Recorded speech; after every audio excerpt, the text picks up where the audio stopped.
భరద్వాజ గారు, ఇప్పుడు ముఖ్యంగా ప్రభాస్ నటిస్తున్న స్పిరిట్ చిత్రంలో ప్రభాస్ గారికి ఫాదర్ క్యారెక్టర్గా చిరంజీవి గారు రోల్ పోషిస్తున్నారని చెప్పేసి వార్తలు వస్తున్నాయి. ఇందులో నిజమెంత, వాస్తవం ఎంత, అసలు ఏంటి సార్? అంటే నిజమంతా అంటే ఈ స్పెక్యులేషన్ ఎక్కడి నుంచి మొదలైంది? ఆ సినిమా డైరెక్టర్ గారు సందీప్, ఆయన ఆఫీస్లో చిరంజీవి గారి ఫోటో ఒకటి ప్రపంచం దృష్టికి వచ్చింది ఆ మధ్య. అంటే భారతీరాజా గారి డైరెక్షన్లో వచ్చినటువంటి ఆరాధన అనే సినిమాలో చిరంజీవి గారి స్టిల్ ఒకటి అక్కడ ఫోటో ఫ్రేమ్ గట్టి ఇచ్చి ఉండటం వలన ఆయనతో చిరంజీవితో సినిమా తీయాలనేది సందీప్ రెడ్డి అభిప్రాయం అనేది ప్రపంచానికి తెలిసింది. అయితే ఇదే టైంలో ఈయన స్పిరిట్ సినిమా చేస్తున్నాడు ఇప్పుడు ప్రభాస్తో. ఈ స్పిరిట్లో ఒక ప్రత్యేకమైన పాత్రలో చిరంజీవి కనిపించబోతున్నాడు అనేది ఒక స్పెక్యులేషన్ మొదలైంది. తండ్రి పాత్ర చేయబోతున్నాడు అనేది దీనికి కొనసాగింపు. గతంలో ఆయన చేసినటువంటి యానిమల్ సినిమాకి, నేటి సిద్ధార్థాన్ని గతంలో నాగార్జున, కృష్ణరాజు చేసినటువంటి సినిమా కథకి కొన్ని పోలికలు ఉన్నాయి. ఈ పోలికల నేపథ్యంలో అంటే ఆ టైంలో నాగార్జునకి తండ్రి క్యారెక్టర్లో కృష్ణరాజును తీసుకున్నాడు ఆయన, క్రాంతి కుమార్ గారు. అట్లాంటి లైనే ఏదో ఉంది ఇక్కడ. ఆ లైన్తోనే స్పిరిట్ సినిమా పెడుతోంది. అందుకని అక్కడ చిరంజీవితో ఆ తండ్రి క్యారెక్టర్ చేయించే అవకాశం ఉంది అనేది ఇంకో స్పెక్యులేషన్. అయితే ఇవేవి అధికారిక ధృవీకరణలు లేవు వేటికి. జనాల్లో ఓ చర్చ నడుస్తోంది అంతే. చిరంజీవి గారు తండ్రి పాత్ర చేస్తాడా చేయడా? చిరంజీవి గారికి ఒక బలమైన నమ్మకం ఉంది, అంటే సెంటిమెంట్. తనని ముసలి గెటప్లో జనాలు చూడరు అని. ఆయన 70 ఏళ్ల వయసు.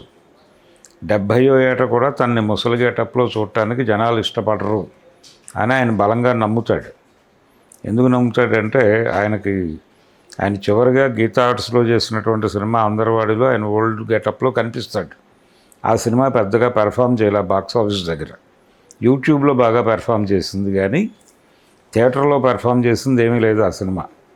అలాగే దానికి ముందు స్నేహం కోసం అనే సినిమాలో ఆయన ఓల్డ్ గెటప్లో కనిపిస్తాడు. ఆ సినిమా కూడా బాక్స్ ఆఫీస్ దగ్గర ఆశించిన స్థాయి విజయం అందుకోలేదు. అంతకుముందు చాలా కాలం క్రితం సింహపురి సింహం అనే కోడి రామకృష్ణ గారి సినిమాలో ఓల్డ్ గెటప్లో చిరంజీవి నటించాడు. అది ఫస్ట్ టైం. ఆ సినిమా కూడా ఆడలేదు.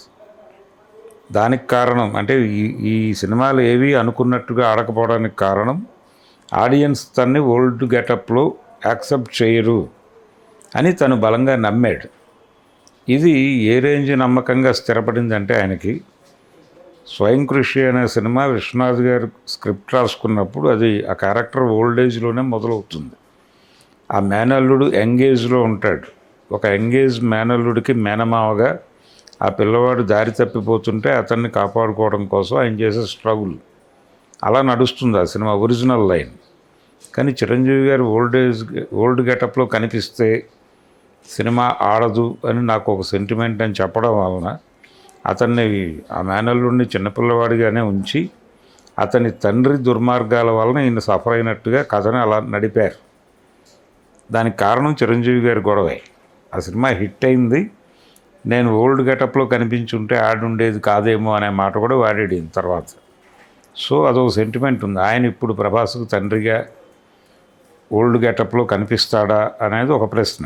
రెండోది, అలా కనిపించకుండా ఏదో ఫ్లాష్ బ్యాక్లో ఒక పవర్ఫుల్ క్యారెక్టర్, అంటే ఇప్పుడు అతను చేస్తున్నది పోలీస్ ఆఫీసర్ క్యారెక్టర్ అనేది చెప్తున్నారు. ఇది ప్రభాస్ చేస్తుంటే ఆయన ఫ్లాష్ బ్యాక్లో ఆయనకి ఇన్స్పిరేషను అది ఇది అంతా, అంటే ఆ ఫాదర్ క్యారెక్టర్ అక్కడే ఎండ్ అయిపోతుంది, అది ఎంగేజ్లోనే. అలా ఎంగేజ్లో ఎండ్ అయిపోయేటువంటి ఫాదర్ రోల్ చేయడానికి ఏమైనా ఇబ్బంది ఉంటుందా చిరంజీవికి? ఉండాల్సిన అవసరం లేదు. కానీ ఇది మల్టీ స్టారర్ సినిమాగా చూసి చేస్తాడా? గతంలో మల్టీ స్టారర్లు చేశాడు ఆయన. ఎప్పుడు కృష్ణ గారితో చేశాడు. కృష్ణ గారితో ఆయన తోడు దొంగలు అనే సినిమాలో మల్టీ స్టారర్, ఇద్దరు హీరోలే. అలాగే చంద్రమోహన్తో చేశాడు 2-3 సినిమాలు. అంతే. నాగేశ్వరరావు గారితో సినిమా చేశాడు. రామారావు గారితో సినిమా చేశాడు. రామారావు గారితో చేసిన సినిమాలో ఆయనది తక్కువ పాత్రే. నాగేశ్వరరావు గారితో చేసినటువంటి మెకానిక్ కల్లూరులో కంపారిటివ్గా పెద్ద క్యారెక్టర్ చేశాడు చిరంజీవి. చిరంజీవే హీరో ఆ సినిమాలో, నాగేశ్వరరావు గారు ఉన్నాడు అంతే, ఆయన క్యారెక్టర్ రోలే. ఇలా గతంలో ఆయన మల్టీ స్టారర్స్ చేస్తున్నాడు కాబట్టి ఇది కూడా ఈ ఏజ్లో ఒక మల్టీ స్టారర్. అంటే సందీప్ రెడ్డి టేకింగు, ఆయన క్యారెక్టర్స్ని చూపించే పద్ధతి, క్యారెక్టర్స్ని డిజైన్ చేసే పద్ధతి, దానివలన చిరంజీవి విపరీతంగా ఎలివేట్ అవుతాడు. అది ఆయనకి కెరియర్కి ఉపయోగపడుతుంది కాబట్టి ఆ వైపు అడుగేసి కొంచెం చొరవ చేసి ఆ క్యారెక్టర్ చేస్తే బాగుంటుంది అని కొంతమంది అభిమానుల్లో ఉంది. కానీ చిరంజీవి గారు కన్విన్స్ అయినట్టుగా కానీ, అసలు ఆయన దగ్గరికి ఈ ప్రాజెక్టు వెళ్ళినట్టుగా కానీ, ఆయన ఓకే చెప్పినట్టుగా కానీ ఎక్కడా కూడా వార్తలు లేవు. ఇది వార్త అంటే ధృవీకరణలు లేవు, ఎవడో అధికారికంగా ప్రకటించిన వ్యవహారం కాదు ఇది. సందీప్ చిరంజీవి గారితో ఒక పవర్ఫుల్ రోల్లో ఒక సినిమా చేయాలనుకుంటున్నాను అనే అభిప్రాయం అయితే ప్రకటించాడు ఆయన.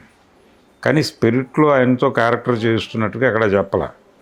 అనిల్ కపూర్ యానిమల్ సినిమాలో కనిపిస్తాడు, ఆ ధోరణిలో కనిపించేటట్లయితే చిరంజీవి అక్కర్లేదు.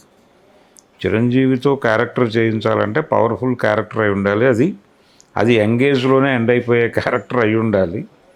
ఈయన తండ్రిగా రెఫరెన్స్లో ఎక్కడో ఎస్టాబ్లిష్ అవ్వాలి, అది ఓ ఫ్లాష్ బ్యాక్ ఎపిసోడ్లో రావాలి. అలా డిజైన్ అయితే చేయటానికి చిరంజీవి పెద్దగా ఇబ్బంది పడకపోవచ్చు. కానీ ఈ ఏజ్లో అంటే ఆయన 70కి చేరుకున్నాడు కాబట్టి ఒక సరదాగా ఒక ప్రయత్నం ఇలాంటిది చేస్తాడు. గతంలో కృష్ణ గారు నాగార్జునకి ఫాదర్గా నటించాడు వారసుడు అనే సినిమాలో. నటించినప్పుడు కృష్ణ గారి అభిమానులు కొంత గొడవ చేశారు. అలాంటి గొడవ ఏదైనా జరుగుతుందా, లేదు తన క్యారెక్టర్ రోల్స్ వైపు టర్న్ అవటానికి ఫ్యాన్స్ సిద్ధంగా ఉన్నారా లేదా అని తెలుసుకోవటానికి ప్రయోగం ఏమైనా చేస్తాడా అనేది చూడాలి. యాక్సెప్ట్ చేస్తున్నట్టుగా కానీ అసలు ఆయన దగ్గరికి వెళ్ళినట్టుగా కానీ వార్త లేదు. కానీ ఇదైతే ప్రచారం ఉధృతంగా జరిగిపోతుంది ఈ వార్త. ఇందులో నిజాలు ఏమిటి అని తేలిన రోజున మళ్ళీ ఒకసారి మాట్లాడదాం. హలో, తెలుగు రాజ్యం ఛానల్ చూస్తున్నారా? సామాజిక రాజకీయ జీవన చిత్రణే తెలుగు రాజ్యం. అతిశయోక్తులు అసత్యాలు ఉండవు. రాజకీయ కోణం కాదు, ప్రజా కోణమే కొలబద్ద. తెలుగు రాజ్యం వీక్షణ మీ ఉత్తమ అభిరుచికి నిదర్శనం.